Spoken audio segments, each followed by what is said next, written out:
Sumeru Mountain. That's what they called Mount Meru, or Mount Sumeru, at the North Pole. Supposedly there's a magnetic mountain called Mount Sumeru, and it's at the center of the world, the North Pole.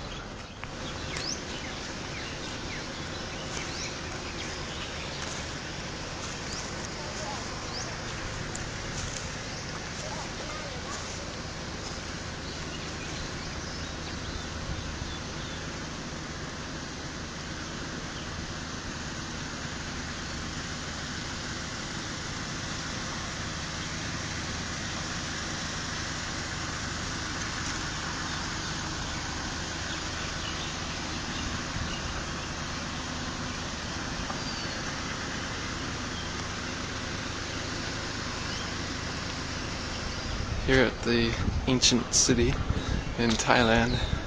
This is like a recreation, apparently. What I'm on here is a rainbow bridge. I'll show you from the other side. From the side it looks like a rainbow. That sounds like the Norse mythologies, where they talked about Valhalla, their heaven being over the rainbow, like the Wizard of Oz.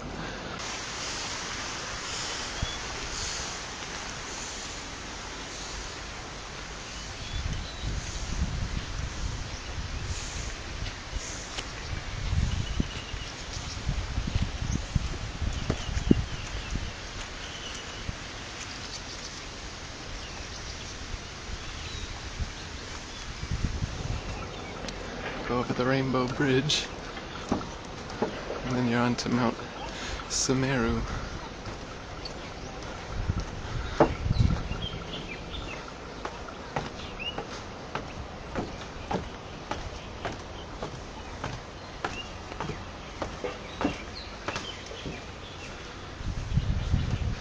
So there's the Rainbow Bridge that we just crossed.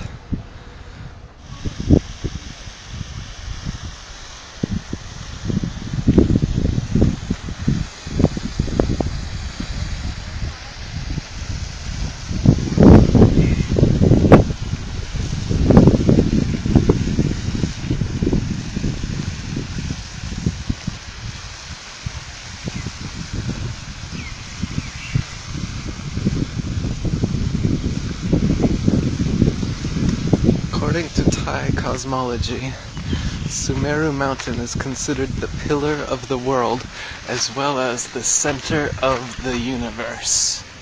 The mountain, supported by Ananda fish, stays above the surface of the water. It is the residence of spirits ranging from deities in heaven to devils in hell. It's just like the Norse. Look at the Yggdrasil tree that goes up into heaven and down into hell. This is the same.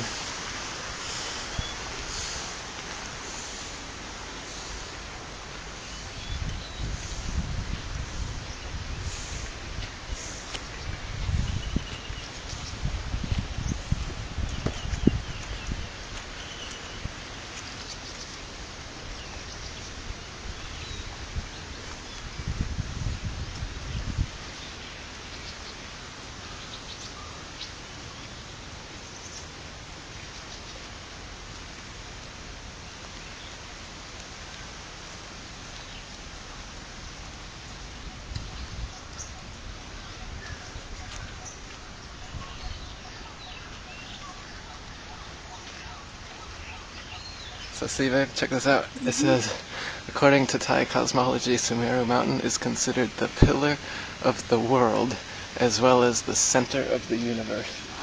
See, that's it. It's the North Pole, it's the magnetic mountain. In the middle, it's the center of the universe. So this is a geocentric cosmology that the Thais believed for thousands of years.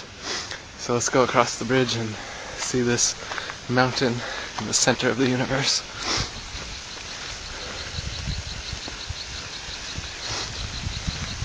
Early explorers said that there was rivers that fed into the mountain, and they changed directions every 6 hours, sucking in and then pushing out, and that's what caused the tides on Earth. And so this this big fish here could be representative of these rivers. They're like a whirlpool. They said it would suck the ships right into it, just like a whirlpool, and that the magnetic mountain was so powerful that it would pull the nails right out of the ships. This temple's very magnetic looking, the coloration of it and everything. This is my first time here too, so I have no idea what we're looking at.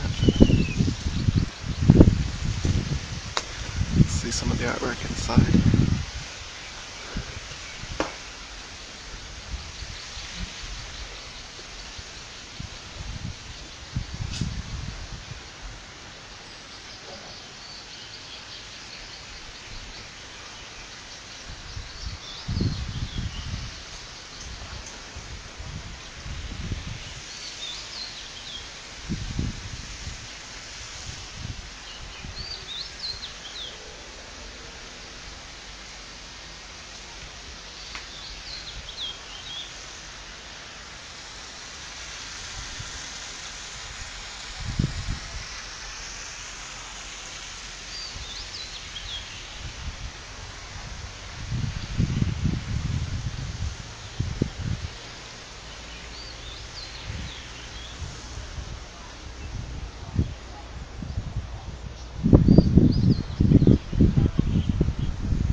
This out.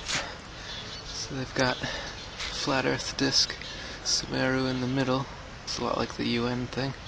You've got Jambu down there. It's just like the Hindu cosmology. It talks about it down here.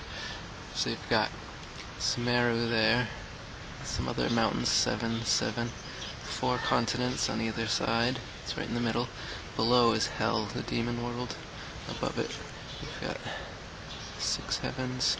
All the way up to Nirvana. It's a lot like the Atlantean myth. It's comparing the actual physical world to the spiritual one with the 7 chakras. So you can be taken up high to heaven, or you can fall down the 7 chakras down there.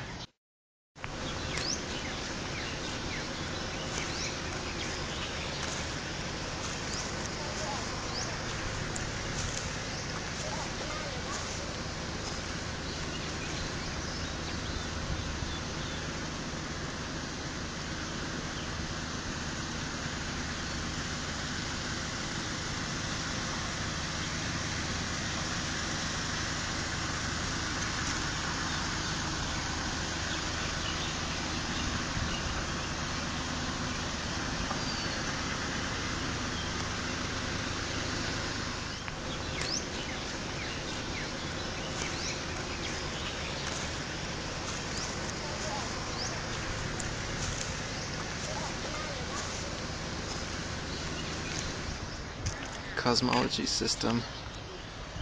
3 worlds. In the cosmology ideal of Hinduism and Buddhism, Sumerian mountain is the core and center of Earth and universe, which is supported by a gigantic fish. 4 continents and 4 oceans.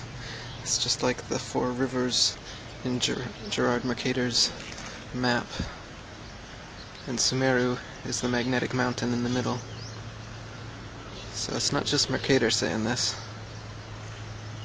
This is well known thousands of years. But nowadays, they tell us there's nothing but ice at the North Pole. Do you believe them? There are many cosmological traditions around the world which share important features of Bhagavata cosmology. These include a cosmic axial mountain or pillar, which is often identified with a local mountain, such as Mount Olympus in Greece. These traditions also include other standard features, including those shown in this generic world model. The cosmology of the Bhagavatam and the Puranas is shared in its broad features by Buddhism, and it is widespread in the Buddhist countries of Asia. This East Asian picture depicts a square version of Mount Meru and the oceans and islands of Bhumandala, surmounted by planetary orbits. This Korean wheel map shows a central continent surrounded by a circular ocean and another circular continent. Joseph Needham, in his treatise on Chinese science, traces these wheel maps to India or Babylon. Here is a Babylonian wheel map. Wheel maps were also made in medieval Europe. In these Judeo-Christian maps, Jerusalem and the sacred hill called Mount Zion were identified as the world axis. Somehow or other, the tradition of Jambudweep seems to have influenced Gerhard Mercator, who placed a mountain surrounded by a circular continent at the north pole of his map of the Arctic region. The four perpendicular rivers or channels flowing from the central mountain correspond to the four branches of the celestial Ganges flowing from Mount Meru. Here is a Phoenician seal with a personified world mountain and four streams issuing forth at right angles. The Dogon tribe, living near the upper bend of the Niger River, posit a circular continent with a central pillar surmounted by the residence of their high god, Amma.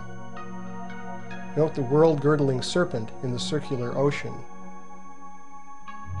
The ethnologist Evans Wentz identifies this Navajo sand painting as a representation of the four sacred directional mountains of the Navajos.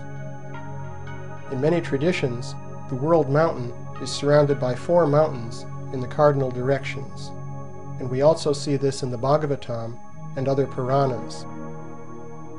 The color scheme is similar to that found in Puranic and Buddhist traditions. The four directional mountains of Jambudweep have four sacred trees on their summits. These include the Jambu tree, after which Jambudweep is named. The theme of a cosmic tree of life is very common, and this tree often grows on the world mountain or stands in place of it. Here we see the Scandinavian tree of life called Yggdrasil. The apocryphal biblical literature describes a tree of life with four rivers of honey, milk, oil, and wine that flow down into Eden. For comparison, the Bhagavatam has rivers of special juices flowing from its four sacred trees. This Assyrian seal shows the tree of life on the world mountain, plus two sacred streams. In this East Asian picture, the tree of life stands upon the column of Mount Meru, centered on the ring pattern of Bhumandala. The Mayans of Central America have a tree of life that extends through 7 heavens, and they also speak of 5 lower worlds. Graded heavens and underworlds are found in many cosmologies, including that of the Bhagavatam. Here we see the cosmology of the Shipibo tribe of the Peruvian Montea. This includes the tree of life, the circular continent and surrounding ocean, and the world-girdling serpent. The cosmology of the Warao of the Orinoco Delta also features a serpent of being that surrounds their world. Here we see the Norse serpent that surrounds Midgard, the inhabited world of Norse cosmology. The Bhagavatam places a universal serpent called Anantashesha beneath Bhumandala. He is generally depicted as supporting the earth from beneath, but the Mahabharata also says that he encircles her in his coils. Bhagavatam places the cities of Brahma and the 8 Lokapalas on top of Mount Meru. Similarly, many traditions place the abode of the gods on top of their axial mountain or pillar. Here is the geometric layout of the cities of the 8 Lokapalas, or world guardians. These figure in the Vastu Purusha mandala used to lay out temples in traditional Indian architecture. The grid of the Vastu Purusha mandala is also associated with the nakshatra constellations marking the ecliptic. Thus the earthly side of a temple was connected with the heavenly realm of the ecliptic. The Bhumandala disk represents the exoteric domains of the earth and planets. In contrast, the cosmic axis, extending perpendicular to Bhumandala, is filled with esoteric meaning. It represents the path of ascent or descent of the soul. In addition to the orbits of the sun, moon, and planets, there are different worlds or lokas arrayed above Bhumandala along the cosmic axis. These upper worlds can be entered through mystic cities, and they are accessible only to persons of advanced spiritual consciousness. The Bhagavatam describes the vertical dimension of the Brahmanda as a universal form of God, extending from the lowest world at the soles of the feet to the highest at the crown of the head. In this traditional picture, we see the rings of Bhumandala forming the belt of the universal form. Here the positions of the worlds are indicated in relation to the universal form. The levels in the universal form are associated with the spinal chakras on which yogis meditate, and the spine itself is called Meru Danda, after Mount Meru, the cosmic axis. The ascent of the soul through different levels of the Brahmanda is analogous to the ascent of the life force through the chakras in the body. In general, the vertical dimension of the universe represents the path of ascent or descent of the soul through different worlds and different states of consciousness. It lies perpendicular to the plane of Bhumandala, which is the world of the planetary orbits.